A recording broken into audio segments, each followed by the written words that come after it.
if you could explain what is the crack? Hey, The crack. how can I have the crack? What's the crack? What is the crack? You are the crack. Welcome to Audio Crack. We have a 3-time reoccurring guest on today, Jack Mack. Jack Mack, thank you so much for coming on. Quick pod news. We just hit 1 million views on YouTube. Nice. So big milestone for us. If you guys could right now, go to the YouTube and subscribe. Our views been going great. We need to do maybe a little subscribe-a-thon. We're thinking about something in the works. Shout I'm out not Nikki the biggest fan of subscribe-a-thons. What's the best way to grow YouTube? Just you grow it. You just grow it? Like, what's the best way to gain muscle? You go to the gym. Well, obviously you can you can have you start using steroids, but there may be bad effects. When you do a subscribe-a-thon, then YouTube thinks all those people that are subscribing to you are actually want to be there to watch your videos, but a lot of people are just subscribing to get whatever you want, whatever you're giving away. That's what happened to Speed when he did the bungee jump. He got however many subscribers, and then they all started unsubscribing once he jumped. But the only reason is we're going to be putting out a little more YouTube video content, not just the podcast. I'm going hunting, and I might just bring a couple GoPros. You know, it's just pheasant hunting. Nice. But it's pretty dope. Yeah. Good luck. We're going to get strapped up with some cameras, and we're going to put it on. Like, this is going to be fun. I do this a lot with my friends, but might as well make it content. I'm going to start producing a lot of the stuff I do off camera is amazing content that I just need to figure out how to get it on camera and structure trips around it. Yeah. So like the people I'm with aren't, because I've done some pretty crazy shit off camera. Some would say even crazier than the stuff I've done on camera. So, why not, dude? All about it. So we had a pretty revolutionary weekend of college football this past weekend. And honestly, like, Vanderbilt upsets Alabama for the first time since what? 1984. 1984. The craziest one was they took the picture of Jimmy Carter in 1984. And Jimmy Carter. I can't believe they tried to trick us into saying Jimmy Carter wasn't excited for his 100th birthday, but what he's actually excited about is the vote. Yeah. In November. But yeah, no, it was a revolutionary weekend. Vanderbilt beat Alabama. Arkansas beat Tennessee. Kamala went on Call Her Daddy. It was like truly, we haven't seen a weekend like this, and it's one hell of a time to be alive right now. I know. I mean, honestly, seeing the goalpost go from the stadium in Vanderbilt through Broadway to the river. Yeah, crazy. That was pretty dope. Then they got only fined $100,000 because they've had no other stormings in their history in their modern time. They have last year, or maybe 2 years ago, they beat Florida. And there's a funny video. The people who stormed the field, it wasn't really a storming. It was more so people were slowly going down the steps in a single file line to celebrate. So maybe that didn't dictate a storming of the field according to the SEC rules. But yeah, shout out to Vanderbilt. Shout out to Diego Paiva, former New Mexico State quarterback who pissed on New Mexico's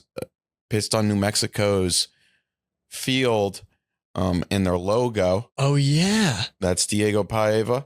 And then all of them went to Barstool Nashville after, which is sick. Shout out Barstool Nashville. Got turned. That must have been a crazy party. Turned. Yep. Crazy party. I mean, beating Alabama is crazy. You saw I think it was Malachi. Was it Malachi? Oh yeah. He had a crash out. He had a real crash. So we're going to do a segment probably later in the week. Well, actually we could just do it right now. We're going to do crash outs of the week. Yeah. That was a crash out. That was a true crash out. So he's not getting suspended though. Oh, he's not? No. DeBoer said today, no suspension. I mean, after that, so first crash out of the week is Malachi. Second one. Yeah, well, who's the second crash out of the week? Forgetting his name. I had a list prepared. We're going to do this segment. You could do it later in the week. Yeah, but I'm forgetting. Why am I Pickens? George Pickens. I was about to. So when first he grabbed and threw it down. Most casual crash out. You could totally see that Pickens thought that he was going to get away with that. Just a quick pull. CeeDee Lamb had a little bit of a crash out on Dak on the sidelines. He was just calling Dak to his face subpar. Yeah, but Do you think he actually said subpar? I'm sorry, CeeDee Lamb does not strike me as someone who's saying subpar. I could see CeeDee Lamb saying subpar, trying to not crash out on his quarterback and being like, that was a subpar throw. Like thinking that would be just like. I just can't wrap my head around CeeDee Lamb doing that. He just got paid. Dak is a big reason he got paid. What's his issue? In game. I mean, Pickens was going nuts. At halftime. Pickens, we know. Pickens has crashed out multiple times. He crashed out on a Georgia Tech player once. Yeah. That clip of him starting a brawl in the Georgia Tech game was insane. He got suspended for the first half of the SEC championship because of that, because he's certifiably insane. CD isn't as insane. It's just, immature. But I get it. You're right. It's in the game. It's in the moment. There's a lot of testosterone flowing. I just think it's lame. Dak knows he threw a bad pass. He throws to CeeDee Lamb all the time, dude. Bo Nix also crashed out on Sean Payton. Yeah, but he said after they just were saying, I love you. True. We got to find a better definition of a crash out. I think maybe the sideline yelling at each other isn't a crash out. Yeah, that's on me. But Malachi was a crash out. Yeah. He was crashing out. Oh, that was, Russell Wilson had to grab Pickens on the sideline to make sure he didn't crash out. That was the funniest thing. At halftime, he was crashing out the whole game. He had a Ryan Williams open, always fucking open on his eye black. I wish they had those eye blacks in my day, because they're nasal strips and eye black. Yeah, no, yeah, you had the nasal strip guy on last week. Honestly, it's been fucking working. I've been feeling amazing, and I've been dropping body fat. It's the weirdest thing. Are you talking about the mouth tape? Mouth taping, yeah. More oxygen. I'm getting a little more cut, and I haven't been really doing anything else. That's awesome. So check it out, guys. They're not even paying me. I should have made them pay me, but the stuff works. But yeah, they should have paid you 1,000%. I know. I agree with that. Hey. But you got to start small to get somewhere big. Exactly. Pause, but you know what I'm saying? Exactly. Yeah, exactly. No. I didn't want to get into, is Dave in Miami for Hurricane Milton? Well, it's not really going to hit Miami that much, right? But it will. There will be effects of Hurricane Milton, right?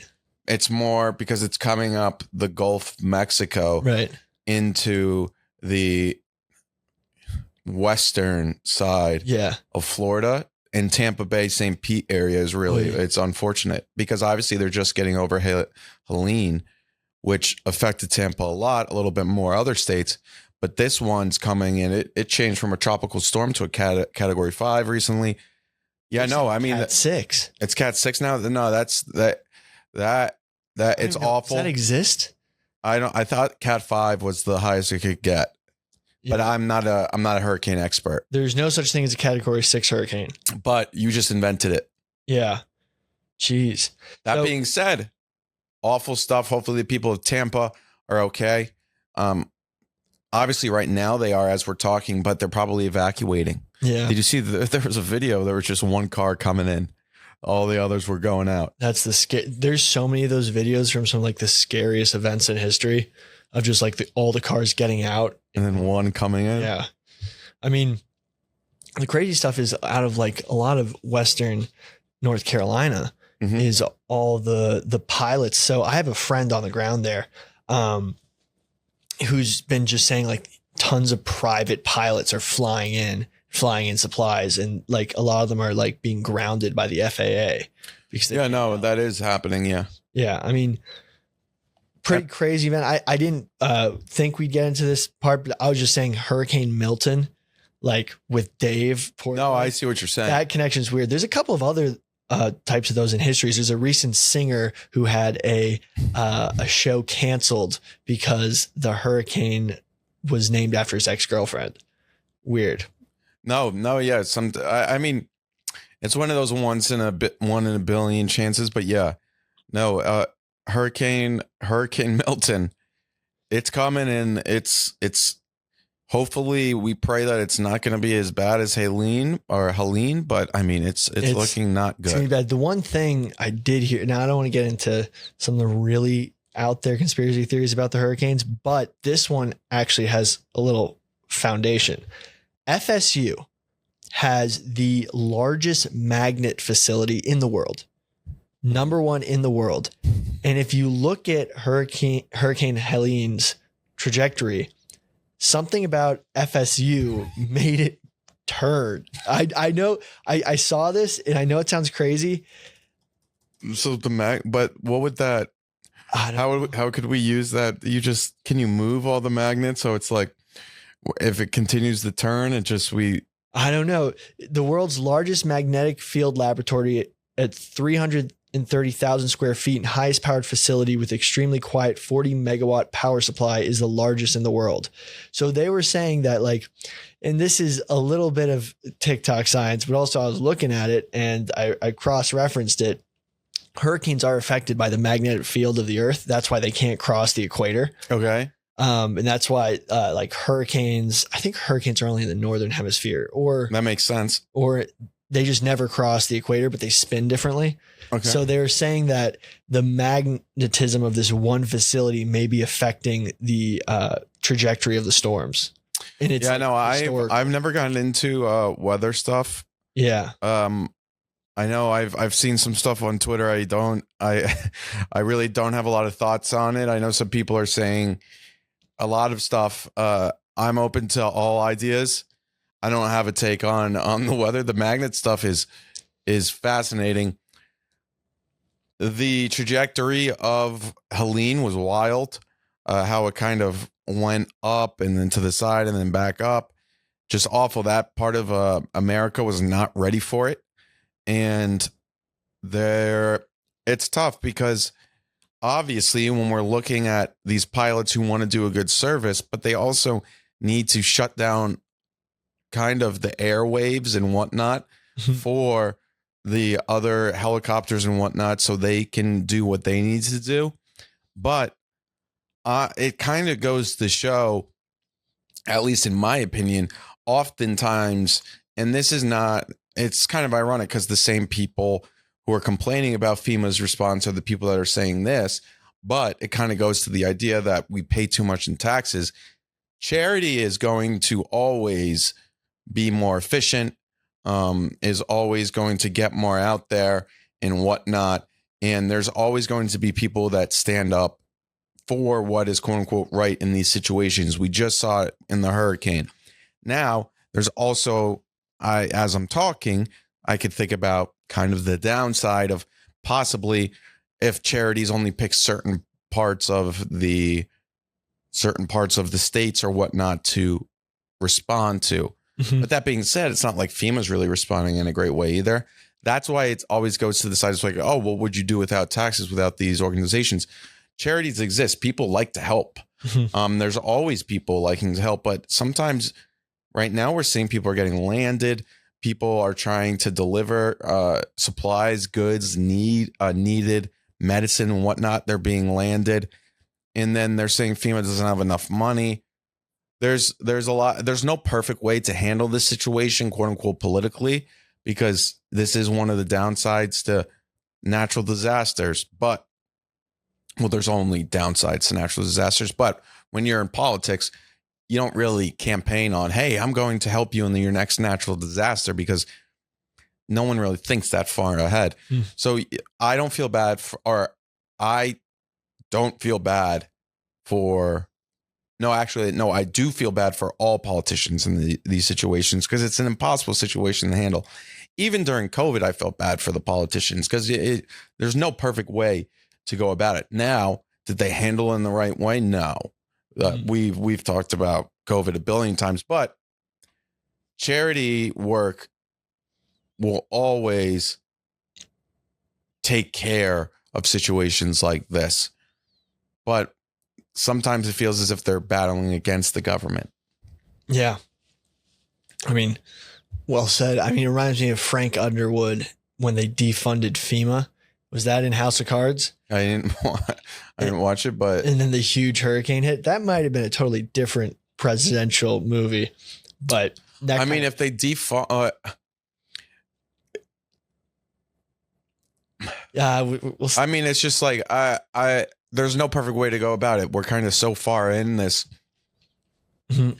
But when you have all this money, right?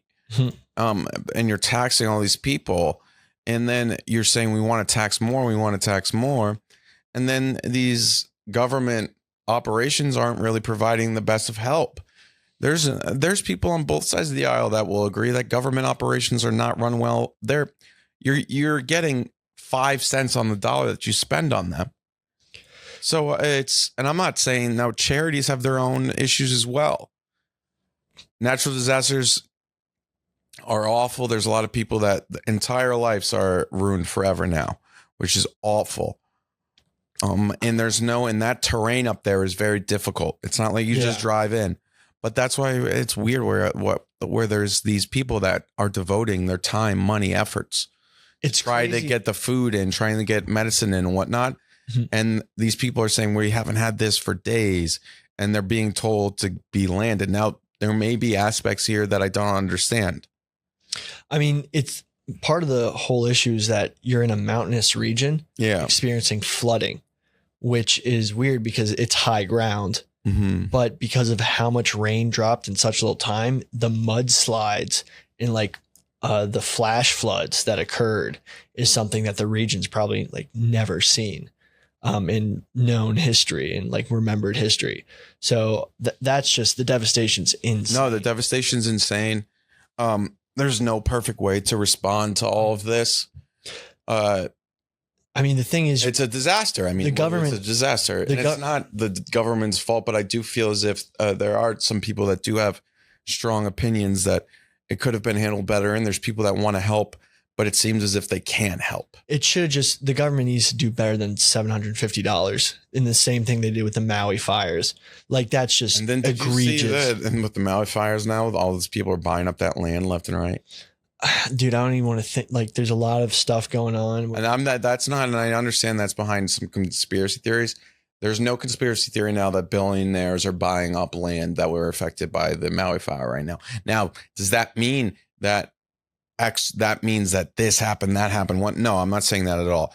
What I am saying is that is happening right now. Yeah. And if other billionaires are buying up land in Maui right now. And there's also fact underneath a lot of the towns that are heavily affected by the hurricane. There's lithium deposits in that part of the country. That lithium, yeah. I haven't gotten into I have seen people talk about the lithium. People have brought it up to me. I haven't looked into that at all. But you're talking about in the North Carolina, the lithium, yeah.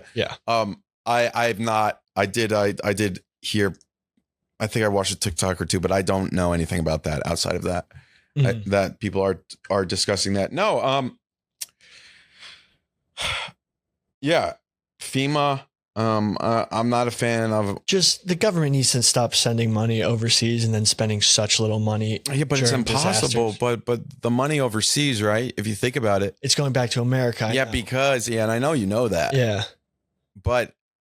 Then if that stops happening, then our economy is propped up by this fake warmongering system. But if we would have to go through, it's quite interesting what happened in Argentina. Everyone was going at what's his name? Malay really, really hard. And they were saying this is such a disaster. But essentially his plan was we have to go through the hardest 9 months ever. Yeah. And then everything that I cut, things will start to kind of hit a bottom and then we'll build back up. But we're not Argentina. We're America. It's so much of this country is built upon that money we send to Ukraine just goes right back into the United States economy. But you just think that if we spent government funds on rebuilding a part of the country, that contractors that are employed by the government, that goods that we deploy are hopefully made in America the same way that the bombs and look at how fast they built all of those towns throughout the Middle East, the military towns that were, of course, who owned those companies? Halliburton and Dick Cheney. Yeah, Dick Cheney. Or he was invested in them. Yeah. And they built all of those towns, which of course was great for the military members there, but they built those there was Taco Bell's, there was McDonald's. Now it's a little bit different. The terrain's different. Everything's different. But I mean, you are right. I think in a perfect world, 100%. It just seems so impossible. If they can put a Burger King in the Khyber Maybe I'm Pass, blackpilling. That's what I'm saying. If they can put a Burger King in the Khyber Pass, they should be able to rebuild parts of North Carolina. Yeah. And rebuild Maui. And I think they're gonna try to. Like, I do think the people that work in the government do have like goodness in their heart. The FEMA director, it's saying that he works day and night and then shopping in DC on Saturday. Yeah. Did you see that photo? Yeah. Was that, I'm not saying, I get it. You have to have, maybe that's his way of taking his mind off of everything. It's just one of those, that's, if you are the head and you are in the midst of a not PR disaster, a disaster. You can't do that. It's like if you're a quarterback and you just played like 4 of the worst games ever, and then you go to the club 2 nights before a game. It's like, we know you can't possibly work 24 hours a day. Right. But you got to show you it. can't be going shopping in DC. You just can't. I mean, Elon Musk sleeps at the Tesla factory. Yeah. Like, come on. Well, Elon, did you see Elon say, he's like, I'm a fan of the Steelers and the Eagles. But Elon doesn't like, he doesn't get it. His brain doesn't comprehend it. Sports, yeah. He just saw the terrible towel and he just like started. He's like, this is so cool. And then obviously Trump went back to Butler, Indiana, and then Elon, Butler, Pennsylvania, yeah. Sorry, and Elon did his jump that he often does, like the star jump, which is just quite. But yeah, the alliance of Trump and Elon. I mean, we live in a wild, wild world. I will say though, I do I think I do think Twitter's in a better place now. There was a lot of censorship going on. There is now, the only downside to no censorship is there's a lot of, like, Twitter is, there is a cesspool aspect. Yeah. So but I think I'm firm in no censorship is better. And then you allow the people that are hateful to be called out. Now, there is a risk there that the hate rises to the point where they don't get called out anymore. People start to believe it. Mm-hmm.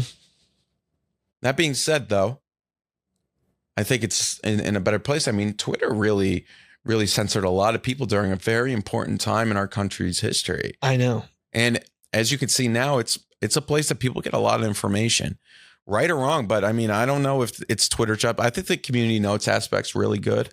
Some of it is. So, for example, the community notes is wrong, though. Yeah, there are community notes, but I think more people will start to realize that community notes is not. Yeah. It's saying community notes, though. It's not saying fact check. Right. You know what I mean? And I mean, the thing is, I got into a huge argument with someone about the Twitter suppression of real information, specifically about whether they tested the vaccine for transmission. Yeah, you have to be. But that one day where they censored it, I was literally like, how is this not bigger news? Look at this. And then it just literally said in the files that was being suppressed. If you don't believe in the censorship that happened throughout 2019, 2020, 2021, 2022, I don't know what to tell you, because there was a lot of it. The Hunter Biden laptop story was suppressed off. Well, the lab leak one is now is almost like it's universally accepted. Kamala said it in the debate. Yeah. She said it came from China. Like it came. Yeah, it came from a lab in China. China. It's like, so now there still are outlandish, crazy conspiracy theories, but there was a lot of information suppressed throughout the old Twitter regime that I think was a net negative on society. And you saw it on YouTube, you saw it on Instagram and Facebook. I mean, even looking at Zuck now, I mean, the revolution of Zuck is crazy. Zuck got on TRT and now his opinions have gone right. He started doing jujitsu and whatnot. Well, look at him. You can tell his body's absolutely using replacement hormone therapy. Replacement hormone therapy. And that does dictate people's, there is a study. Yeah, no, I know. Men with higher testosterone are more likely to be conservative. So it's a complete shift. But I love Zuck's whole Caesar cut phenomenon, where he like cuts his hair to look like Julius Caesar, and he's like obsessed with Julius Caesar. That's fair. I mean, Zuck is somebody that is one of the most important figures of our generation. I don't agree with a lot of what he did. Not that it was specifically him, but how Facebook and Instagram suppressed information throughout a big time in our social media literacy as a country. But I do feel bad for him because there was no perfect answer. I would assume he's still a liberal guy and whatnot, and that's fine. But as long as, information isn't being suppressed, I am more than fine with that. I mean, you could be the biggest donor of all time, but if you're not suppressing information, if you're not suppressing people that are respected. The thing is, even though Twitter may be having more misinformation than quote unquote misinformation than when it was being heavily censored, Twitter does allow people to disprove the misinformation. Mm-hmm. So for example, going back to that magnet lab in FSU, I just looked up the tweet that went viral on it, and it's like a fake account that's pretending to be the magnet lab. And people are like, even though magnets do affect the hurricane's trajectory, the amount of electricity in a thunderstorm is way more than all the electricity that's in this magnet lab. So like, so it wouldn't affect it. It definitely affects it, but to a minuscule degree. Got it. So it's just a coincidence. Yeah. It's like, like blowing, it's like the wind in a hurricane versus the wind you like blow out of your mouth. Okay. So like it does technically move wind, but it's not necessarily enough to cause any major change. Got it. No, I mean, yeah, I agree with that too. You need to allow people to discuss if they believe it's misinformation or whatnot. And that allows with the community note. You can then also disagree with the community note. There was one recently that I saw that someone was disagreeing with the community note, and that's fine too. I think that's a good kind of in between. I think I'm just going to, and I may change throughout my life, but I'm pretty firm on no, like the less censorship, the better, the less information that the government can have, the better, yada, yada, yada, yada. But we're entering in such a weird time with AI and whatnot. And, people say AI, ChatGPT, but ChatGPT is just, and AI is just reflecting off of information that we have written down, we have talked about, we have that it was presented to people. Like, think about the information that could have been suppressed in 1975 about what actually happened. Well, that's the whole like premise of the Enlightenment. Yeah, is that basically the original Martin Luther, he basically translated the Bible to German. Yep, and translated from Latin, and basically you had the Catholic Church being the holders of all the information in the Bible in Latin, and basically their sermon was the only dissemination of information. Yeah. So the printing press comes out and allows the freedom of ideas to flow. Oh yeah, and then it's actually wild. Yeah, no, and even think how long it took. The information was getting put out there and whatnot, but then there was people back then who did control the media and whatnot. They had the most power because they could pick and choose what was going to be put out there. People talk about Walter Cronkite or whatever, or is that the guy who was against the war? Yeah, but he would come on TV and he'd be like, that was when journalism was real and whatnot. I mean, if Walter Cronkite didn't present something to you, you wouldn't have known it. And if he decided to not, I'm not saying he did, but but now with social media, there's a lot of ways. I mean, people say things and then you can dispute it. There's ways for the common folk to even rise up and say, no, this is wrong. Now that common folk may be wrong, but it's, I think, a little bit better. The Enlightenment is for more and more people. And now we kind of are in this weird situation where maybe it's too much information. Maybe the human mind isn't meant to have all this information. There isn't meant for this many people to be deciphering it. This makes too many questions. There's too many issues. There's too many people fighting, yada, yada, yada. And that's kind of this weird world that we're in right now but I do think it's a net good. And I do think even the idea that, people are on social media more, kids are on social media more, it is a net good because you get to learn more about people. There's more connection. Now, kids should be going outside. They should be playing, but there's a lot, like, it helps a lot of kids that may not be as social as others. And they can connect with people throughout, different ways. Now, sometimes you connect in bad groups and you kind of get radicalized, but there's always been people that have been radicalized. That's nothing new, but I guess this kind of multiplies it. These are, as you can kind of see right now, how my mind kind of goes is I go on one point and then I kind of think of the opposite side, and there's no real answer.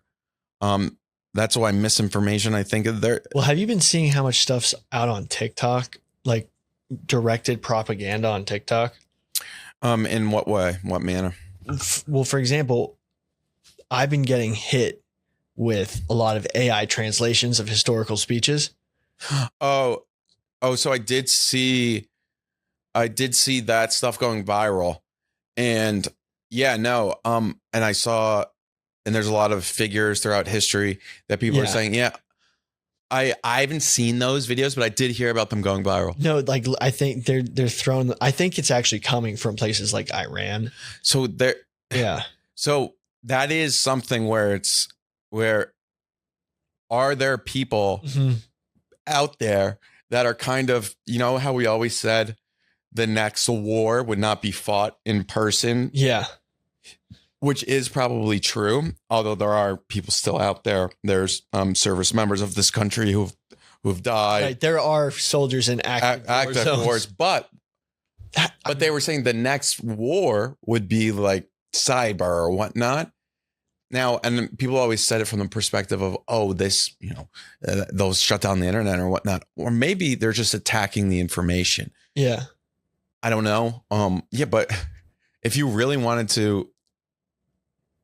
Yeah, no, it's possible. It's certainly possible. I mean, I do think like that would be a way to sway opinion on certain topics. So for those who don't know, basically someone has made AI translations of Hitler's old speeches and put them in like the iteration of English. So it doesn't sound like a translator. It translates the emotion and cadence of the speech. It's crazy. I don't even know if they're real or someone like. So that's another aspect. It might be someone just performing them.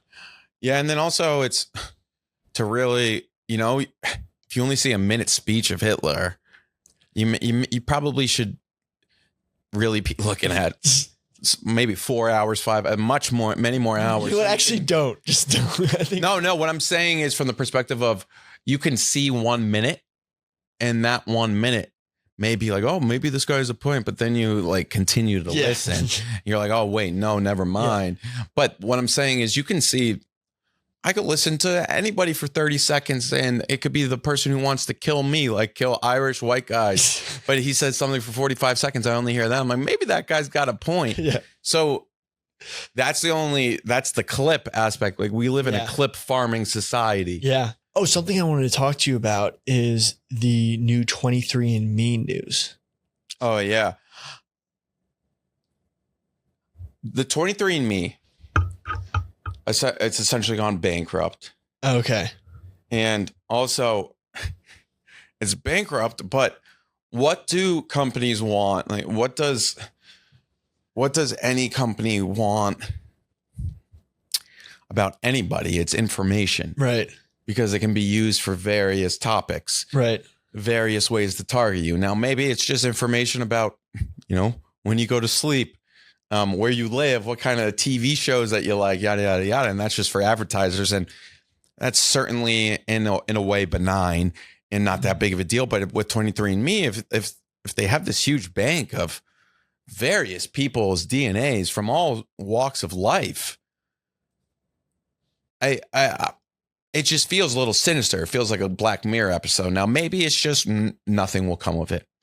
Or maybe the plan here was always, we're going to take it public. We're going to get all this DNA and we're just going to tank the company. And after that, we'll just sell it off to somebody. And the person that we're going to sell it off to is somebody that we already know. And they'll do what they want to do with it. Am I saying they're going to make some superhuman? No. Maybe it's someone. There was theories about people created a company like 23andMe so they could get enough DNA to link it back to the body of Christ. That is a theory out there. Oh, really? Yeah. And then there's also just theories about the various, I mean, it's another way to kind of label people.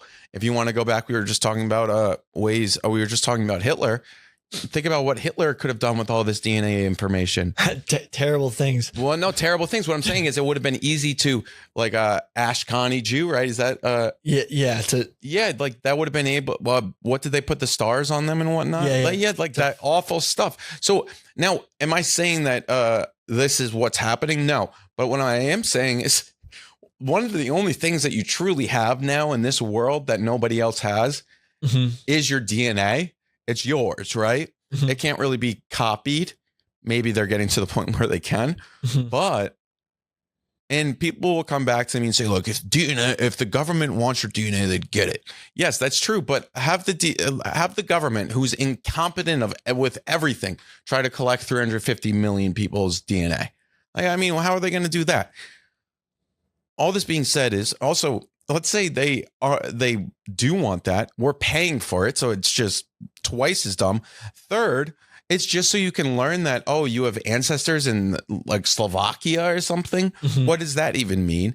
And then fourth, it just feels so sinister. And and the Ashkani Jews actually sued them because their information got leaked. And I think they got a lawsuit for like 40 or like $50 million.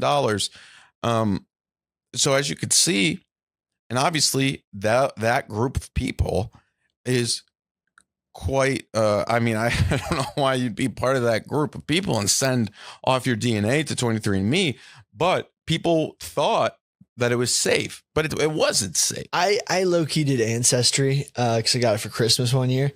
And yeah, it's one big psyop. Like people would give it a. But I think part of it, the reason they went bankrupt is that they thought they could use all this information that they gathered and get. I think the government contracts went to Ancestry.com. I don't even know if they're owned by the same people. But I think they thought that they were going to be able to get government contracts to like show genealogy to find like serial killers, whatnot, which they have been using. But I think the government's been able to subpoena the DNA without having to use any. But that's also crazy because then we know that DNA tests have been like used in various nefarious ways.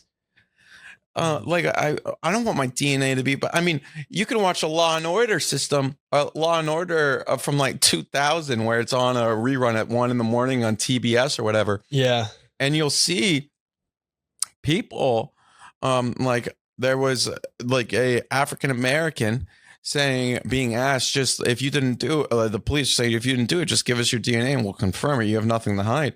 But then the African American's father says, oh, what? So you can have his DNA and put a crime on him in 5 years, 6 years, 7 years. Now, I'm not saying that is what that's a TV show, of course, but that is a belief that people have had in the past. I don't want somebody to just have my DNA in a weird, and like, what if it matches to a serial killer's? Yeah.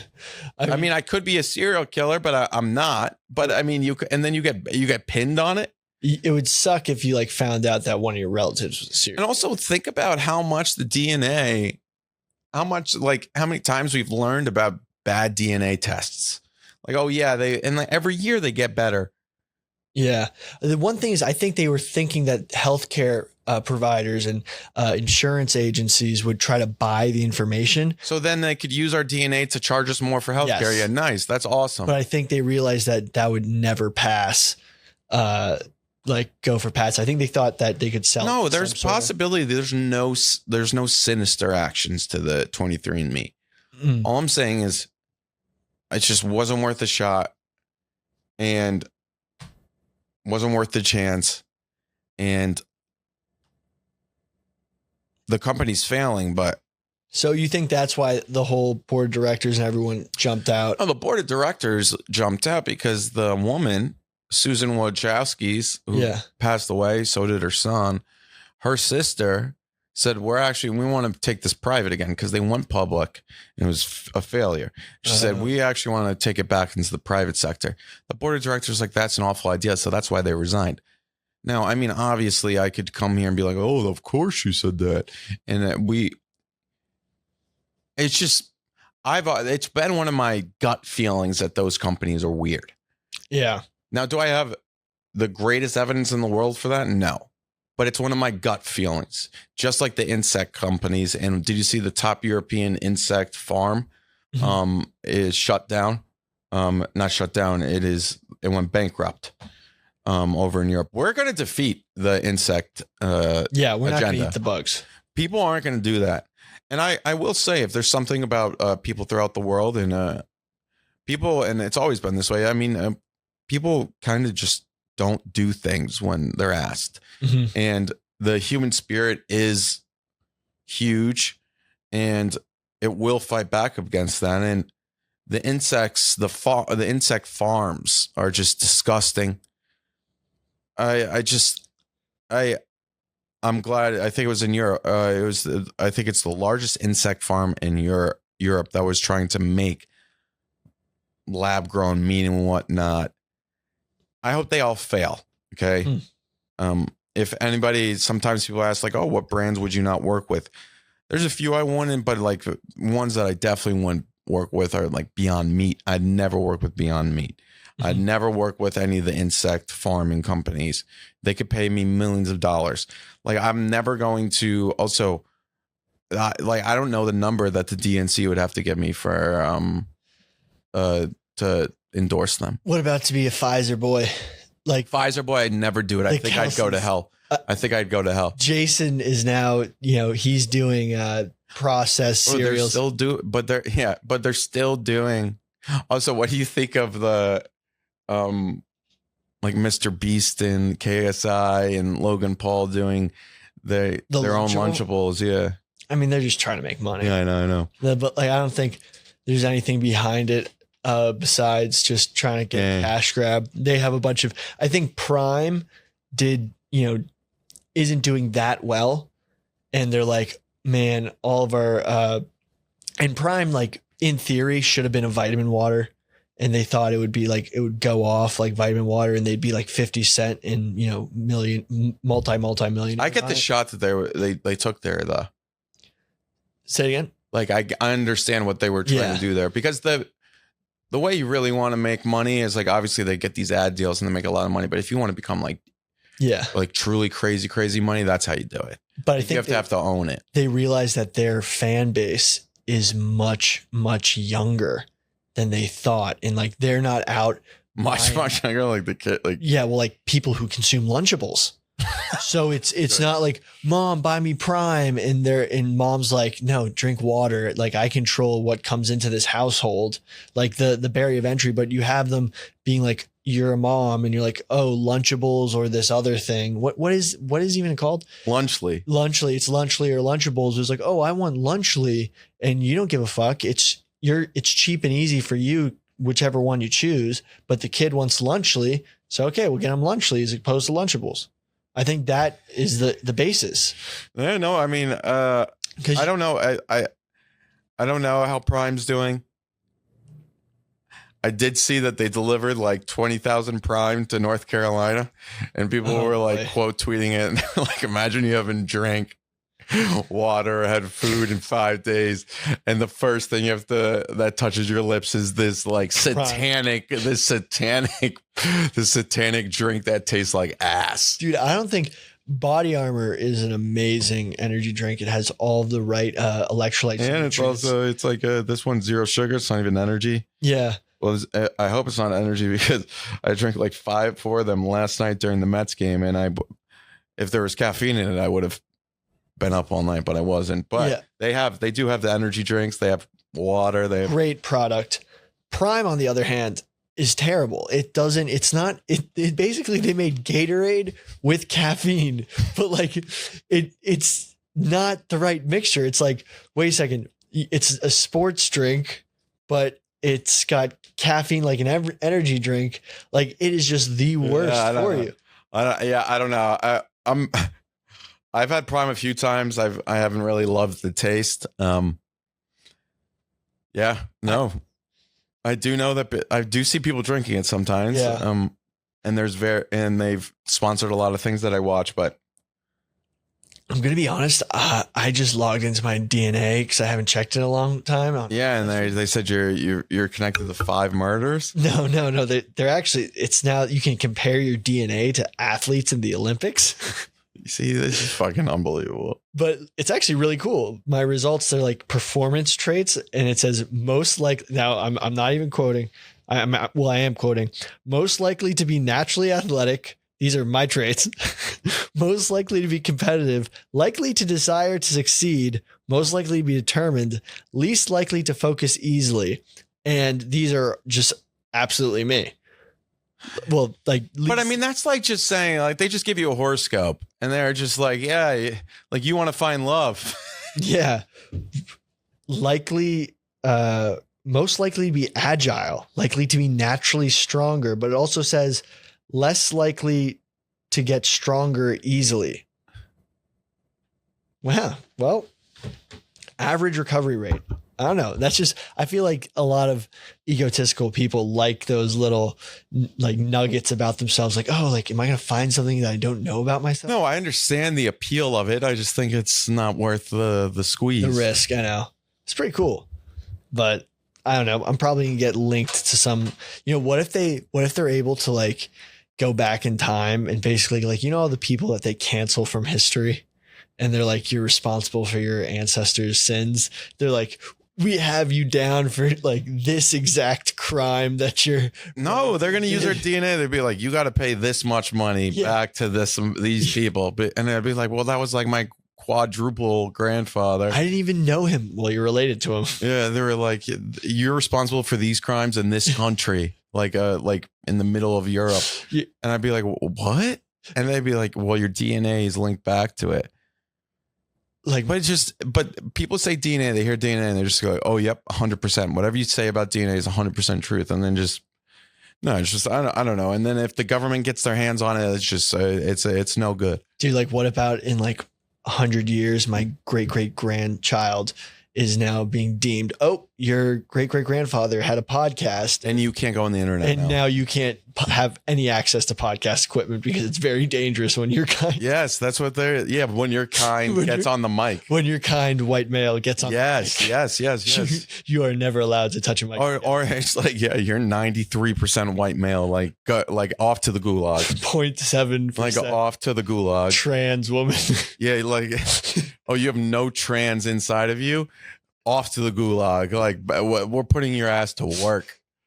And then yeah, you're likely to be homophobic based on your DNA, so you have to work at like a drag show once a month or something. Like that's some shit like that. Like this is how it starts. The Black Mirror. 45% of your ancestry voted for Trump in the 2016 election. We linked it back to voting records and DNA.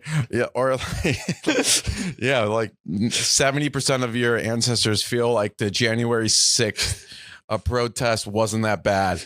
Like, was it as bad as like off to the work camp? Oh my God, that's crazy. First goth player in NCAA history. Wanted to ask you about this.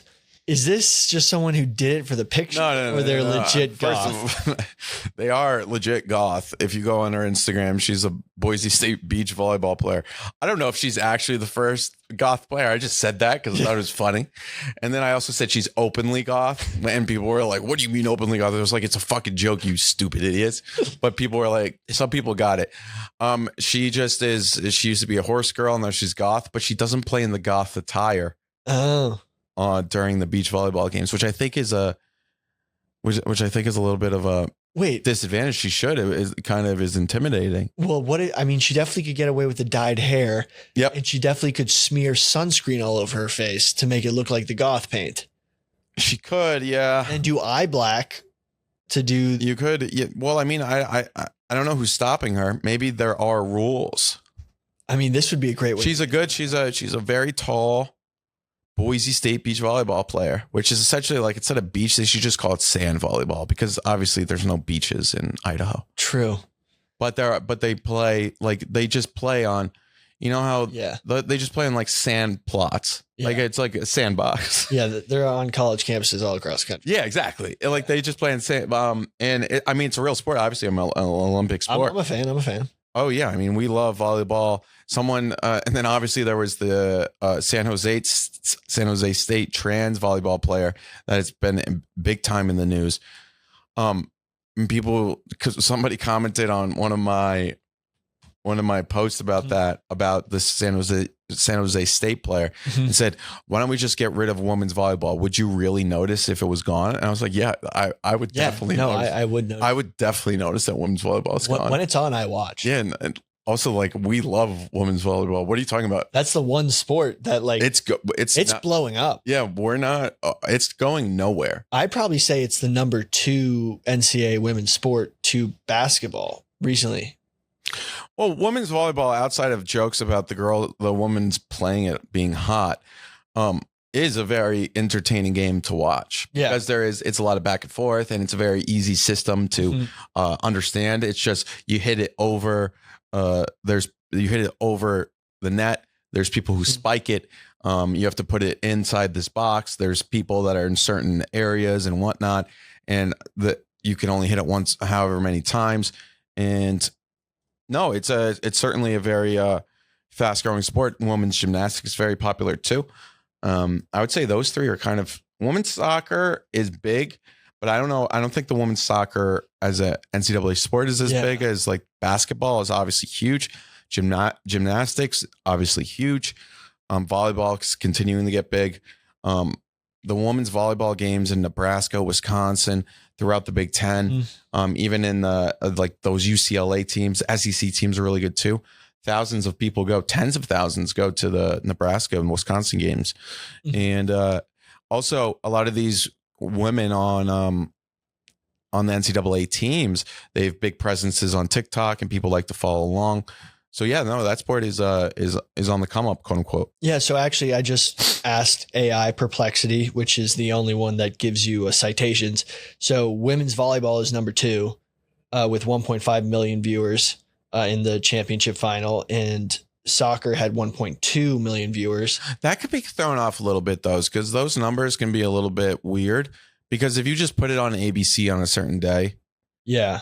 Like you and I could put ourselves on ABC and it's going to get fucking 1 million viewers. So I'm not saying that to take away from women's soccer or anything. Right. But one of the big things that those numbers can be a little bit confusing because they say like, oh, and leagues will take advantage of this, but it'll say like, oh, our viewership's up 50% this year. Well, they changed television providers and they have more games on ABC and ESPN. Yeah. So it's kind of hard to compare when your game is on ESPN too. Women's gymnastics, since it's technically male and female, there's no meets that are just female. That's not true. Is that not true? Not true. Let me just check this. I guarantee it.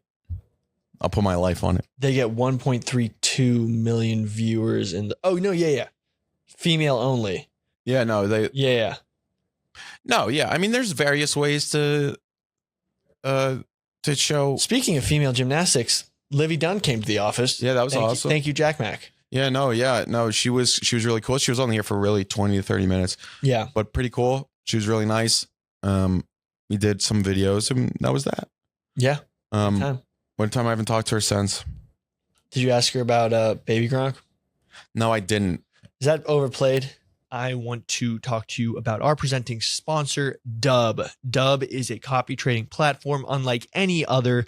It is like the eBay for investing. It is a marketplace where you can copy the investments of great traders or be the trader who gets copied. It is the democratization of access to hedge funds. You know, you don't need the millions of billions of dollars to get the same returns that some of these large hedge funds and the people picking the stocks give them. You can have the concept of picking people instead of stocks to everybody. Today, you need millions, but you don't need millions with Dub.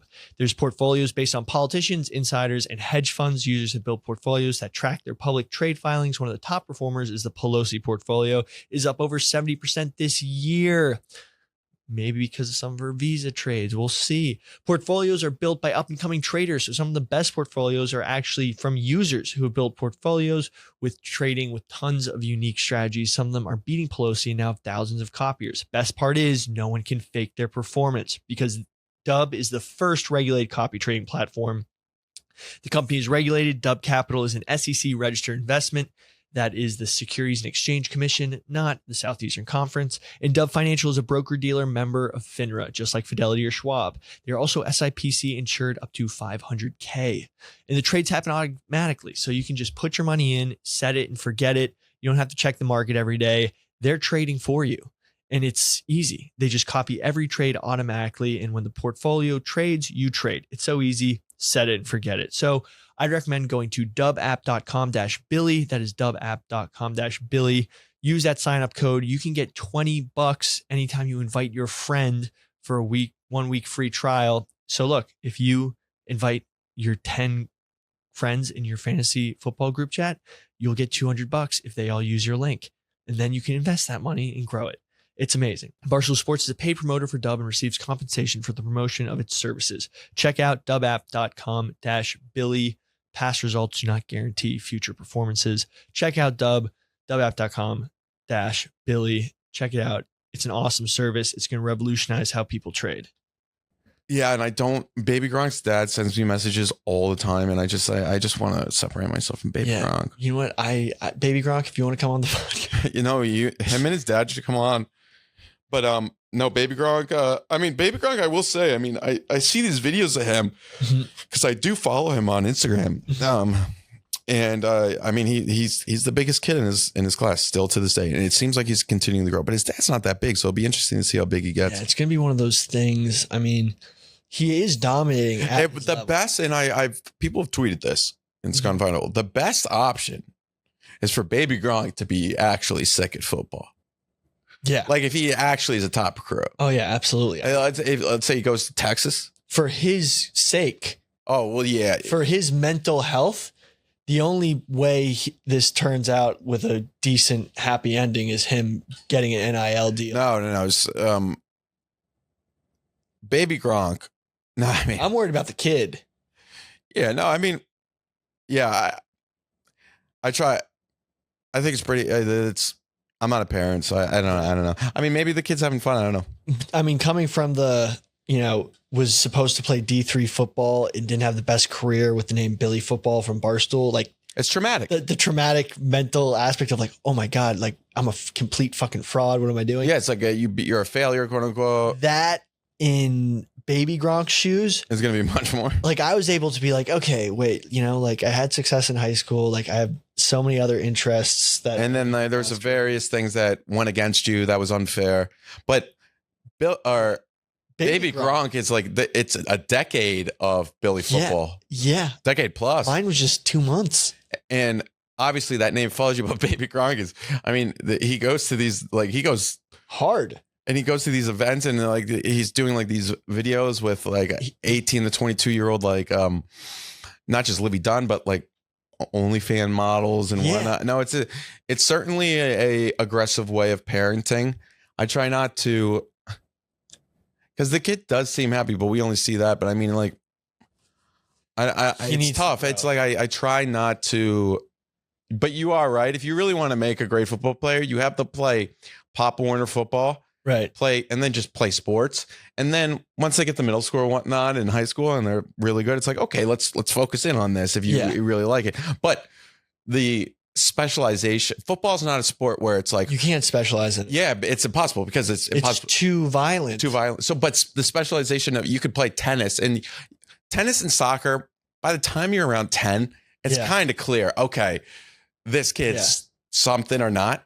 Football, football is one of those sports where it's there's so many people. Obviously, size is a big thing, but you need football. You kind of have to just let it, let the kid play a lot. Yeah, a lot of different sports and whatnot. 7-on-7 leagues in the off season are of course great, but you can't full time 7-on-7 in the off season. Yeah, you need to play different sports than football to give the body a break from football while keeping it in tune. Basketball, baseball, whatever. Wrestling is really great. If there was something I could go back and do, I loved playing basketball, but I would have loved to consider wrestling when I was younger. I played basketball, football, baseball. Yeah. but wrestling is something I wish I did. But football did give you kind of like that physical aspect of where it's like, okay, like you can get hit, get up, and be fine. And I think that's really valuable, even if you don't, like, I didn't play college football, so like but even high school football is really great for even just team bonding, male bonding. But the specialization is, I think we're kind of getting to the point now where a lot of people are kind of realizing like, oh, maybe the specialization specifically in football can drive these kids' minds. I don't think anyone's ever specialized in football. I don't think there's a single person who maybe specialized. Actually, that's specialized a weird word, but what I'm saying is like they just made their whole life about football because there was like a kid in my school area, school area that was because I used to like I had a quarterback coach when I was freshman, sophomore, junior in high school, and I would go and you would throw sometimes with the younger kids, and most of the kids were like whatever. But there was one kid and his dad was just like anything he did. This kid played like winter league football, spring league football, whatnot. Tackle? Yeah, it was like a little bit weird. Yeah. It was. They had that in the Northeast. Yeah, and I'll show you. I'll try to find it. I don't want to say the kid's name because it's been a while since then. And the kid, he played not top tier, but FCS football. Uh-huh. So I mean, pretty good. And he was a quarterback, but I always looked at him and I thought like this isn't going to end well. And I always think about it. And his dad really. But I have to check in and see if maybe the kid's like happy about it. I think if he made it to FCS football, then he's good. It's fine. And he started. I mean, he played. Yeah, that's a success.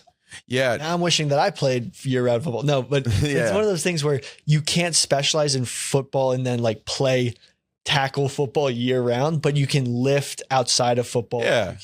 You can continue to do quarterback training or just like go throw once a week or twice a week. But you got the best thing you got to do is play basketball, baseball, lacrosse, one of those other. The one thing you can't do is hockey. Hockey ruins your legs for running. Hockey. Have you ever seen hockey players run? Hockey players doing anything athletic outside of hockey is some of the funniest things. Funny. Have you ever seen them play basketball? Yeah, they can't. The way that they run is side to side, as if they're like pushing the ice to their range of motion with their legs is exerting power sideways as opposed to backwards. Yeah, no, I mean, hockey, there's not a lot of like, oh, he played hockey and played football. Like hockey's like a kind of a specialized sport too. So like you can kind of see it in the Watt brothers that they played hockey growing up, really? In the way that they run. But like that's good for their side to side mobility when they're pass rushing. Yeah, no. Hockey players are hockey players is like you kind of just play hockey. Yeah, that's all they can do. And then some of them were decent at baseball. And lacrosse. Lacrosse was a lot, but like attackman, like just the stick skills, and then also kind of like you have an ability to kind of like understand physical contact and whatnot. But watching hockey guys play basketball is one of the funniest things ever. Like basketball, it takes a lot of. Now, then again, if basketball players played hockey, they'd look funny too. But basketball's kind of a weird where, like, hockey, it's kind of basketball. I kind of view as just like if you're athletic, you can kind of play it to an extent. Yeah. Well, the thing is, like when hockey players play basketball, whenever you drive to the, they just want to kill you. They're trying to hip check you as if you were driving to the goal. Yeah, no, they're so physical. It's just like they start a brawl. But they have no Dagestani basketball. It's not even their fault though. It's just how they're geared. Dagestani basketball is hilarious. Or how they play, it's unbelievable. I would love to play Dagestani basketball. They just throw you on the ground. But so you're allowed to suplex someone, but only if you take your shirt off first. No, I think that's a different specific league or like maybe a specific way of doing it to give a man. But the Dagestani basketball I'm talking about is more just in like the Nurmagomedov gym. Yeah, and like they just kind of just like I think how it started, and I truly think this is the reason. Mm-hmm. They just where they would put the mats down would typically be in basketball courts. And then how you warm up in wrestling is you kind of just run in circles trying to get the blood flowing and whatnot. And then like, eventually there's the hoops there. And then there's balls on the side because it's a basketball gym. And they're just like, let's let's play. Like, Yeah. we'll just play. And then like they would put it up in the air and they'd shoot, and they're so bad at shooting. But then they kind of combined the wrestling aspect, and they're like, wait a second, there's a game here. God. So there's no requirement. So this is Dagestani basketball. There's no requirement to dribble the ball as in traditional basketball. Yeah, no, you just run around with it. Shot clock violations and hand checking fouls are non-existent. Yep. Notably, in this Dagestani sport, grappling opponents to take the ball from them is allowed. So when it comes to suplexes, okay, so in one league, you have to take your shirt off before suplex. I do. I have seen. Yeah, because it gives the opponent enough time to realize that you may be behind them about to suplex them. Oh my God. Oh man. Some people call it mountain basketball. Mountain basketball is fine. Yeah. Yeah. There's a very interesting with Marab Davishvili. I always say his last name wrong, but he just won the belt, 135-pound belt, is going to fight Habib's cousin. Yeah. Umar Nurmagomedov. That's supposed to be the next fight. Yeah. But Marab is from Georgia. Oh. And then Umar is from Dagestan. Now, Georgia and Dagestan, I don't know their exact history, but obviously there is the history with Russia. Yeah. Georgia's not a fan of Russia, but Umar fights with the Russian flag. He says he's from Russia.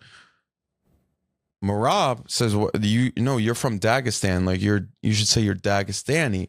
Yeah. You're not. And then, so there's kind of a little bit of a country aspect there where, I mean, obviously Georgia and Dagestan are close to each other. Dagestan's in this weird situation where they're a territory part of Russia. And they also want to, I mean, Habib's gone and met with Putin after he's won.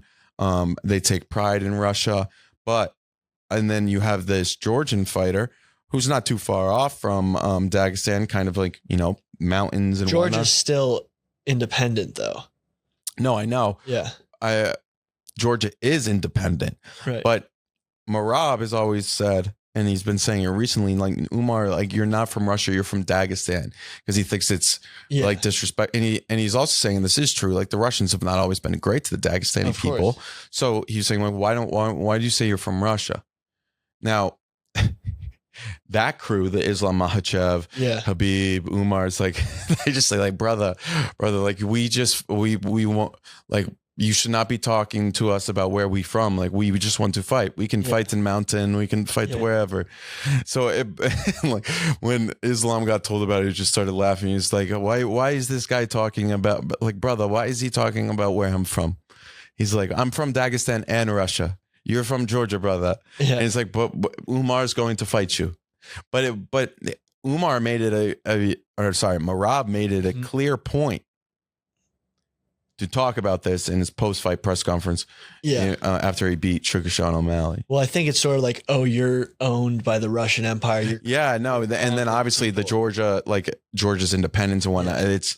There's such deep, hatred of Russia and for various reasons and whatnot.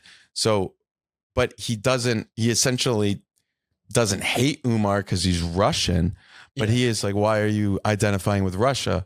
And then I think the Georgia people also feel what's happened to the Dagestani people is very similar to what happened to them. So it's kind of like, wake up, dude, you're conquered. But for these fighters, I think basically what's happened is you have guys like our favorite dictator who all the UFC fighters. Chechenian, Hamzat and Chechenian dictator. What's his name? So he basically Kirov. Yeah, Kadyrov. Him and Hamzat's obsessed with him. Yeah.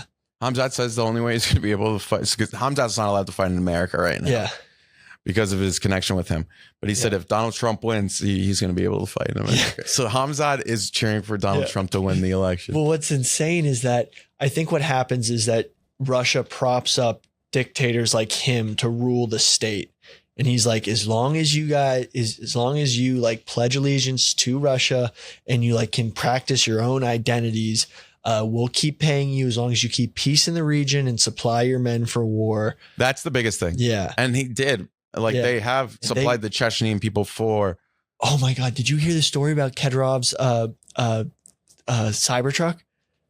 Oh yeah, Elon cut it off. So Kadyrov, like He shut it down. He basically Kadyrov was like had the most advanced Toyota pickup truck with a machine gun on the back. It was a cyber truck with like a machine gun on the back, and he was sending them to the front lines against Ukraine. Yeah. And Elon Musk just shut him off. Kadyrov, that man's an insane person, Dude. So what I was gonna say is I don't know who the person in Dagestan is. Kadyrov. Well, there's a prime minister of Dagestan.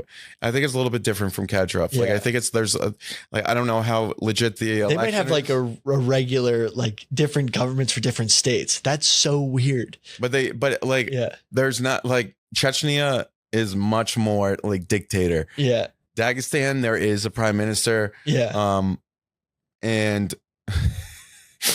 And yeah, I think you could vote on it, but now you could vote for Putin as well. So I mean, I don't know how legit it is, and obviously they may be very similar. Yeah. There's not. That's why the Dagestanis are allowed to fight in America, because they're not like they have no connection to Kadyrov.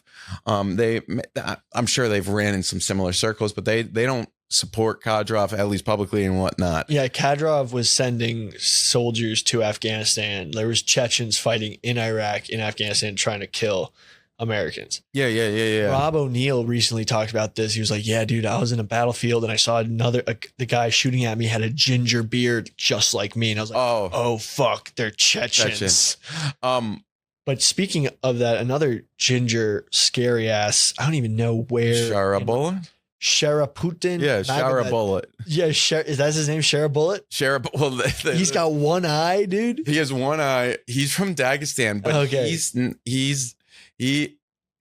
he's also not allowed to fight in America, but I think it's because of his eye. Yeah, he's allowed in America because but a very interesting thing that was always followed Habib throughout his career is his father was never allowed in America. Oh. Because his father had ties to terrorist organizations. Yeah. So he was on a no-fly list. Now Habib and the rest of the guys are fine. Yeah. But Chechnya is I believe Kadyrov is viewed as a terrorist. Yeah. To the American people. Like I think he's on that list. But Hamzat's connection with him has he's not allowed to fight in America. He's not allowed to come to America. Yeah. He could sneak in, but it would be illegal. Oh, you know who? So Sharabulet is not that though, but Sharabulet does have the ginger. Yeah, the gingers. He looks like he kind of looks like he looks Irish. Yeah, he looks like me. He's pale as fuck, and he has kind of like that, like the beard that's a little bit more like it's not as thick. Yeah. Which is more, but he. So I have a theory. I don't think he has anything to do with Kadyrov. So I have a theory. So. There's a theory that Neanderthals were ginger. Yeah, okay. And I'm thinking they always talk about like think about where Neanderthals might still survive. The mountains? The Ireland, a very isolated island that didn't get ever invaded by the Roman Empire. And people didn't come in and reproduce. Now, and in a tiny remote mountain region in the Caucasus. So the Caucasus Mountains, yeah, no. I mean the Caucasus Mountain, and then I mean it's fascinating. Not to get too far into like IQ and whatnot, because I know IQ science isn't perfect, but a lot of in those mountain regions and throughout various mountain regions throughout the Middle East, there's a lot of inbreeding, and that's why a lot of people see the IQ levels not being rising as much as it's not. There's various health concerns and whatnot. Right. And that is something that Habib or Conor McGregor always said about Habib, that Habib married his cousin. Yeah. And it's very big in the Muslim world as well, marrying cousins. And it's something that in the Muslim world, specifically coming as arranged marriages, and then also coming from coming into the more of the Western world, they view as if governments saying you can't marry your cousin is infringing on their religious freedom. Yeah. I mean, the thing is, this used to happen in the United States all the time. No, I know. Well, it's kind of been eradicated though. Yeah. Because it's easier to find people who aren't your cousin. But like back. So that's why. But that's why a lot of like in these Caucasus regions. Yeah. They're like these kind of the only women around were like your cousin. But I mean, the thing is, well, like Iceland has an app to make sure that when you're dating, you're not dating someone too closely related to you. Exactly. But it's fine after like seven generations. Seven generations. Or I think it's even closer. But like, you know, incest is still on the books, is legal in like Rhode Island. Oh, no. Yeah. Yeah. You can marry your first cousin in like many states. Oh, 100%. Yeah. No, 100%. But there's not, this isn't just a issue in the Muslim world, but it is, it's an issue. It's a big issue in terms of reproducing, because I think scientifically speaking, a child that is birthed out of incest, which is like a first, or the closer it is, there's various health problems, there's various development problems, and they also view that's why the IQ levels of a lot of those countries are not just related to schooling, but also to that. That's I can see with a lot of genetic disorders that, you know, occur. I cannot speak to the IQ levels. We gotta look that up. We can't just be. No, that's 100% a thing. Okay, that would actually make sense why a lot of the ruling kings and queens of Europe were just idiots, because they're all interbred. Yeah. I mean, there was one. I think there was like a genetic disorder amongst like the English monarchy where all the women would die as soon as they turned 13-ish because they couldn't stop bleeding because the blood clotting protein they didn't have. And like the men would live a certain amount of days till they got like a cut, and then they just couldn't stop bleeding from the cut. Yeah, I didn't look that up, but the women would never survive past puberty. Crazy stuff. But yeah, that Shara Bullet dude is terrifying. Like he's an actual. Oh, you know what I talked to you about? Speaking of this region, Beterbiev versus Bivol, my guy Bivol. So Bivol is a friend of mine, close personal friend. I was out. Dmitry Bivol. I was in his corner when he fought Canelo and won. That was sick. But he's fighting probably one of his toughest fights yet against this other Russian named Beterbiev. Bivol is half Moldovan, half Korean, and he resides in Kyrgyzstan. Whereas Beterbiev, who's the one with the baby mama that is causing all the issues? That's Bivol. Yeah, she also says that he has he's injured. Yeah, so his ex-wife now is going all. Oh, she is making she's terrible. making the fight about herself. Yeah, terrible stuff. I did see this. Honestly, Bivol is one of the nicest humans I've ever met. He's a truly gentleman. And, I've seen him. I actually when he was in Vegas, I did see him with his family. You don't know what happens behind closed doors, but he's like one of the most soft-spoken, sweetest guys I've ever met. Check out the videos I did with him. His wife is honestly, I think, just creating a storm. She's mad that she didn't get the right amount of money from him. Basically the Russian government, he's paying the right, he gives the money straight to the kid. I don't know. She feels like she's not getting enough child support. Yeah. So no, it has to do about that. Yeah. But I mean, that fight is one of it's not going to get as much hype throughout the American world and whatnot for what it is. But in terms of fighting and boxing, it's one of the biggest fights in the recent century, 21st century. It is when you want to talk about two fighters at the top of their game going against each other. It is, it doesn't really get better than that. And they're both in their prime. We're going to see, this is one hell of a fight. So here's the other, what am I saying? Here's the other storyline. Beterbiev. Protests coming down the street. Oh, there's protests? Well, it's October 7th. Well, I hope it's. Both sides are active today. Oh, dude, am I going to be able to get home? No, why? Wait, you're taking subway? You're fine. Okay, I don't want some crazy. But shit today, I was trying threats were made. Well, yeah, but today I was coming into work, and there was this Swiss family, and they didn't. I think it was Neutral, Swiss. probably neutral. Yeah. And they were confused at the subway station, and I was like, "Oh, do you guys need help?" And they said yes, and then they wanted to get to this. They wanted to go to Williamsburg, and I said, "Oh, just go take the 456 on Wall Street." And they were like, "Well, we were just there, and the streets were blocked off." And I was like, "What?" And then they're like, "Yes, streets were blocked off. It was bad." And I was like, "What are you talking about?" And then they said we couldn't get to the subway. And I said, "Wait, that's shocking. I've never really even heard of that." And then it hit me, and I was like, "Oh, I saw there was a protest. It was pro-Palestine protest. I think they were outside. There's a out there. there's a what's it called? Kosher steakhouse right next to the stock exchange on Wall Street. I think they were protesting out there. I don't know why, what other reason they would have been down at Wall Street. They were not, but capitalism. No, because this obviously October 7th, 1 year since the music festival incident when thousands of people died and whatnot. Right. No. And no. I was just giving people the background here. Not everyone knows. And I think, but both sides are protesting today. Not kidding. I guess protest is the wrong word, but people are out and about today. They're active. I mean, we're hearing it right outside our office. They come down 7th Ave often.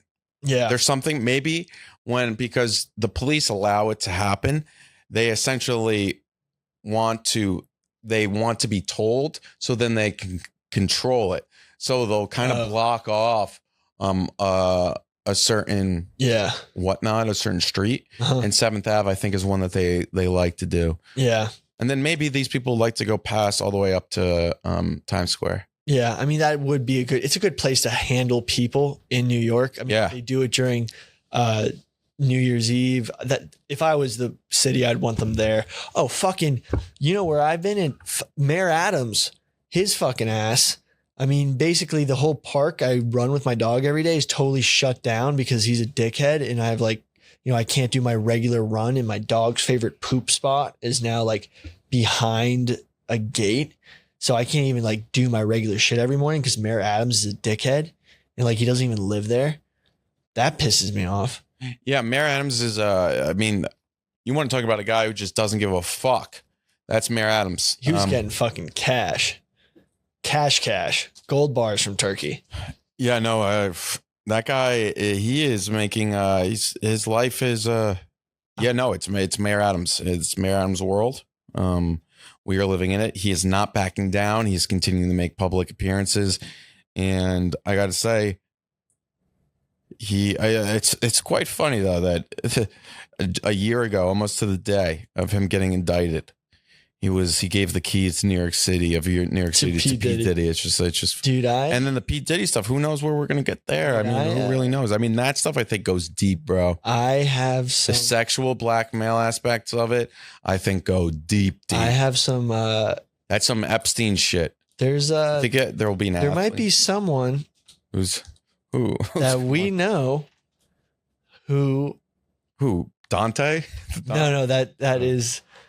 Someone who may have well, I actually don't want to release this. Okay, then don't. No, I know, but I want to tell you. I'll tell you after. That went to a Diddy party? Look. So maybe, but if they went to a Diddy party, they may be compromised. There might be someone compromised that we know. That it's no one relevant now. What the fuck? No, the P. Diddy shit is legit. My thing is, though, this is kind of where the conspiracies end, because it's wouldn't the government be in on it too? Dude. Or is someone going rogue? I mean, I've been talking about this Diddy shit. I was talking about it almost actually a year ago. I was talking about the videos with Justin Bieber.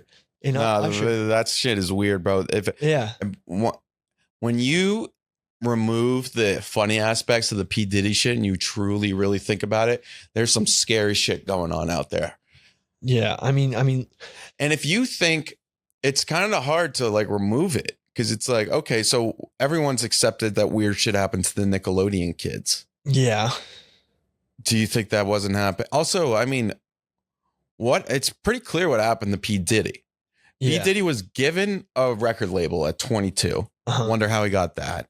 He got the record label, and then he kind of became like, like they were like, you do this, you do that. He's a power broker. Then he became a power broker, and then like they were like, you have to do this for us. And he does it. And he was kind of that's why I was like, why is the government getting involved with him?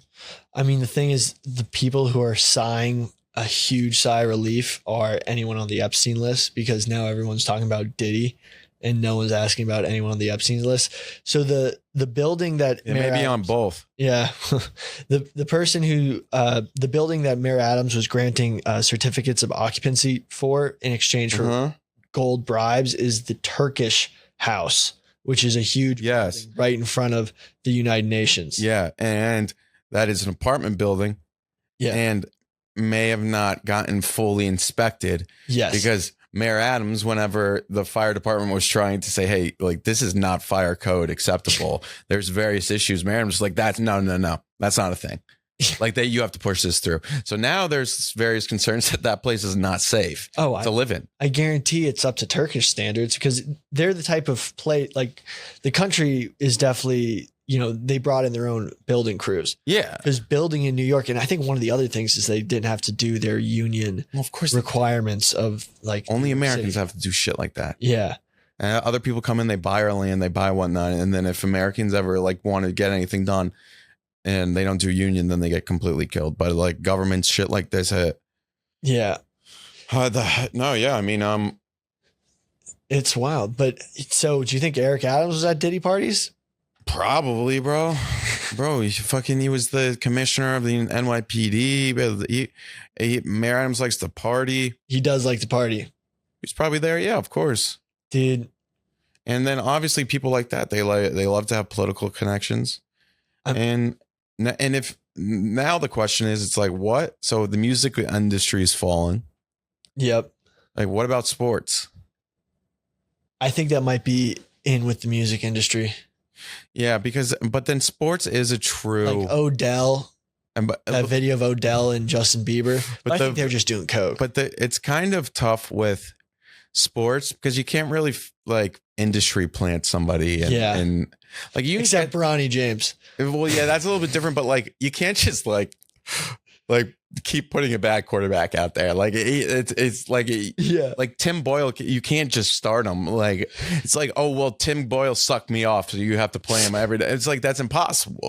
Like he's so bad. Oh, who's the guy who Nathan Peterman? Yeah, no, it's like Nathan Peterman sucked me off like every day for like 3 weeks. It's like you need to put him in. Oh my god. And then but like he's coaches, you could though. Coaches, yeah. The carousel. I mean, that's wild. But I'm just wondering what the control was for. I can imagine that what it would be in politics, I can imagine maybe it was to dictate music be made a certain way. But the Eminem lyric about RAPER, oh, he didn't forget an extra P in rapper, did he? He didn't forget an extra P, did he? Basically saying that P. Diddy's a rapist. That was the craziest bar. I think I'm going to be honest. I think P. Diddy being a rapist is the least of this. Oh yeah, absolutely. I mean, it's 10 times like Epstein. It just means that this. No, I think it's not as big as Epstein. Epstein's a little bit different. Epstein's different, but I think that Epstein was like true power brokers. Right. But the honeypot traps and all this stuff, it goes way, way deeper. But the P. Diddy thing's like more like media aspect and like famous people. It's like, oh, like we need you to do this. We need you to support this person and whatnot. And then if you don't push this person, oh, well, here's a video of you hooking up with a 15-year-old. Yeah. And at the Diddy party, we'll put this everywhere. Or there's a lot of people out there that don't want it to be known that you're gay. Yeah. Then it's like, oh, here's a video of you. Like you were like that sexual blackmail 101. I mean, that's honestly like one of the oldest things in the history of the world. So one of the most messed up parts about this P. Diddy thing is that P. Diddy did not like consensual homosexual sex. This is what I've heard. I don't know this for a fact. All right, I don't know that. I'm not. He like for example, like we're not coming after Diddy because he's homosexual. He was like a predator. He wanted. Well, who thinks I'm coming? If you think I'm coming after P Diddy because he's gay, I'm not. P But Diddy people have been saying that, like, oh, like just because P Diddy's gay, but like, no, dude, this guy was like, all right, P Diddy. Allegedly, I'm saying this allegedly. P Diddy probably sucked off some old guy and got back when he was 21 years old, then got a record label, and then from there, the record label got pushed left and right. And it, like, I mean, you don't have to look deep to see how far the CIA was involved in a lot of rap and whatnot back in the day. Those guys get pushed on a high level. He becomes this big time superstar, but as a return favor, it was not only just the gay sex. It was, hey, P Diddy, like, you're gonna have to, like, P Diddy, like, go out there and like support Obama. P Diddy this, P Diddy that, and then P Diddy was such a great member of this crew. P Diddy was then given the keys to the castle to set up other people. Now, why did the castle come down? Like, why is he getting caught? There was stuff about the Ciroc deal going bad and Diddy wanting more money from Ciroc, and that they've What's that, $250 million? Like, I mean, know, like, that's nothing to these people. But basically, he was suing Ciroc for like everything because he was like, that's where it's like these like theories kind of go rogue. It's like, what happened here? But we do know one thing for sure. P Diddy was randomly given a record label when he was 22 years old by a music executive. Yeah. That was significantly older than him. Do you think? And I don't know why he would. Now, there's a chance he was just like, oh, he's a young guy. He's smart. Here, have it. I think that's a low shot, though. But the thing is, the white party, Hamptons, Rubenstein. Ruben. That party, I think, is too. I think it's just a dude who just has a lot of money. I think that one is too obvious. And also, I'm sure there's crazy shit that goes down at that one, but that one is like, his house isn't big enough. Like, there's not enough things. Like they're just like, where he is in the Hamptons is like I wouldn't be surprised if he can't have a basement, like, because he's right on the beach and whatnot, and there's a lot of issues. Like Diddy had a fucking tunnel. There's no tunnels allowed in Rubenstein. And in Ruben's, like, it was just like everyone's outside. Like, it was just like, I think that's a true celeb party. Now, there may be a lot of things that go down there that it's like, and then they go to another place after, and then like that's where it happens. But Ruben's party, I think, is A-OK. Like, is it A-OK? Well, no. In theory, like, all these celebrities getting together, maybe it's kind of a big club. You're not in it. Yeah. But I don't think Diddy's parties. I mean, the thing is, we can like talk about all this, but hypothetically, what if like something crazy happens and people think that every Barstool employee is compromised by Dave or some shit, which we both know isn't true. No. So yeah, that is another huge aspect here. It's like, maybe this is just like, we're just insane people theorizing about what happened at these parties and whatnot. But I mean, 1,000 bottles of lube. And also the cameras, like the cameras everywhere. Yeah. And then people are like, well, he's famous. Of course there's cameras everywhere. You don't need cameras in every single room. And then he had a tunnel underneath. Well, remember Dave's Nantucket house, a new one, might apparently have a tunnel. No. Remember? No. But I will say that is kind of a good mental exercise. It's like, you could kind of, you could. But the only thing about Dave is Pizzagate. Actually, I'm saving this for this episode. I'm going to do with Dante. Is Dave Portnoy in the Illuminati? And I actually have enough. I'm going to present all the evidence. You could do a full thing on Dave. Now, the only thing is, Dave doesn't really hang out with a lot of people, though. I know, but there's who is that former football player? Sean Merriman. No, not Sean Merriman. It was another guy. The one who was like Dave Portnoy's at Pizzagate, all the pizza imagery. It wasn't Sean Merriman, but it was close to somebody like that. It was like, oh, who was it? Larry Johnson. Yes, Larry Johnson. It was the running back on the Chiefs and went to Penn State. Yeah. And he said like Pizzagate, and then Dave's like, yeah. And then obviously Larry Johnson is the one who said that. I know, but from everything I've gathered, Dave Portnoy. Well, you know what? I'll save it for the episode. And then we have Frank the Tank, hot dog. Yeah. And then hot dogs, we go back to what were those files called? The WikiLeaks? Yeah, well, that And it was like- Hillary's emails. Yeah, like thousands of hot dogs and thousands of pizzas at this party. It was like, why do you need that much? Why do you need that Chicago much? hot dogs. So basically, I've delved into that, but the reason that happens is that in Washington, DC, if you're like the son and you're like, your fuck up son, you become a caterer. And basically you get huge government contracts to cater these DNC or Democratic events or like Chicago hot dogs. So like you bring a hot dog truck and it's high end hot dogs and you get paid, $100,000 to $150,000 for an event because you're a high end. Okay, all right. No, that's a possibility. So Possibility. yeah, like, brick oven pizza. So the reason why, I say that is that it's like weird because, if you're in the weddings are something that people can conceptualize, but the catering for weddings, those are some pretty big checks you're cutting. Like it can be like $10K for like, like a food truck to arrive at a place. Yeah. You know what I'm saying? So like for it to be inflated because of government spending and like basically it's favors and money being laundered from, I ran a campaign once. If I wanted to funnel money to someone I know to cater an event, I could basically say, okay, here's $100,000 for all the pizza. And then they basically pocket the money and then only use $15,000 to like hire a food truck to show. No, I get it. So that's where all those crazy numbers for pizza and hot dogs came from. All right. But what was that pizza place? Cosmo's Pizza? Who knows what was in the basement of that? There was one man, he tried to get the truth. That one man, he died on his cross. He tried. He just got locked up, right? I would assume so. But that guy, imagine He tried. He wanted to go to the basement. Yeah, imagine the rush that. But guy I will had. say, if he got to the basement, there was just nothing there. That'd be. Well, he'd probably be looking for the trap doors. I know. That's what I was thinking too. Yeah, but Jack Mac, you got you're a Mets fan. Those Mets streams have been insane. Yeah. The Mets.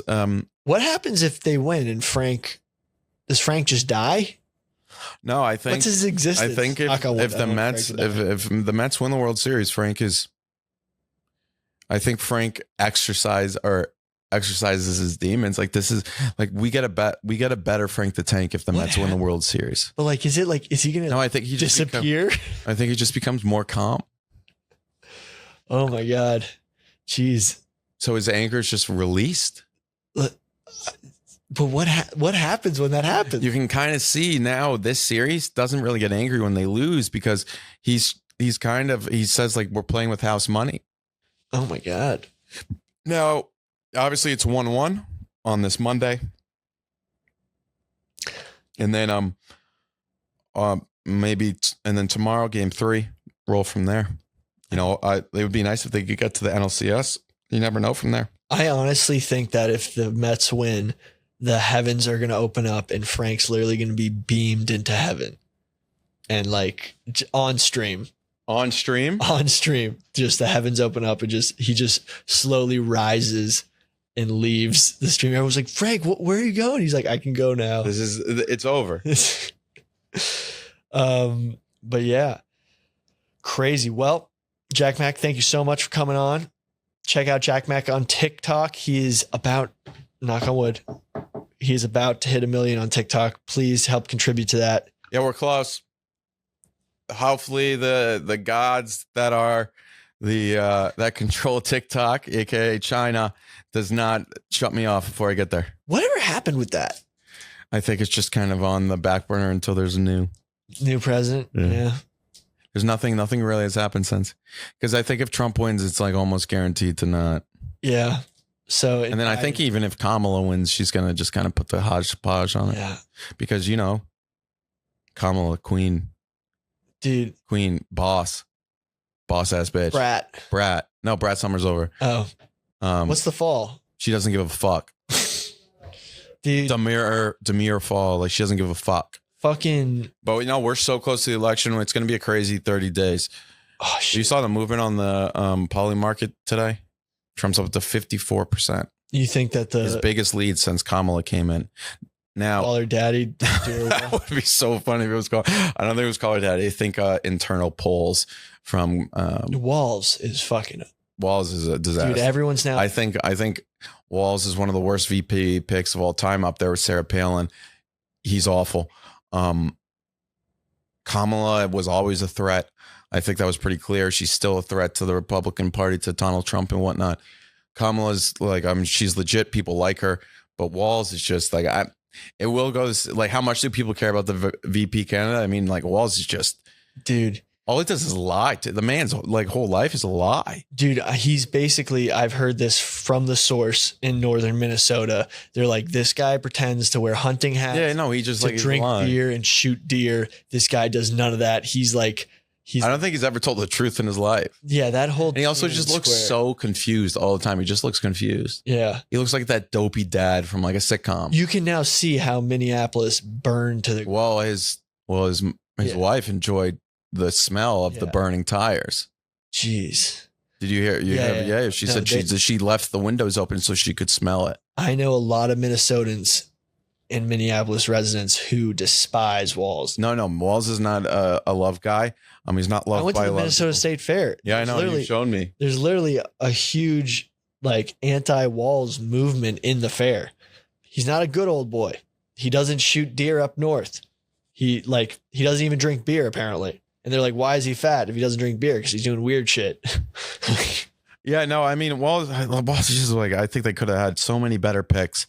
But I think there were some internal polls that came out from the Harris campaign that did not paint the best picture for her. If you look at the Electoral College, she has an uphill battle right now. Yeah. And that's not even saying it from who you want to win. It's just like she has an uphill battle. Subscribe to the YouTube, please. Thank you so much. Thank you for coming on, Jack Mack. Follow on TikTok and have a good one. Love you guys, crackheads. See ya. Crack maidens. Daddy used to knock them down, yeah, and I should have known not to mess around with the nightlife or the bright lights or the women who won't be my wife. He told me, Sonny, leave them vices on the shelf. Oh, but the dog's in the dive with a silver bullet, and if a keg's alive, I'm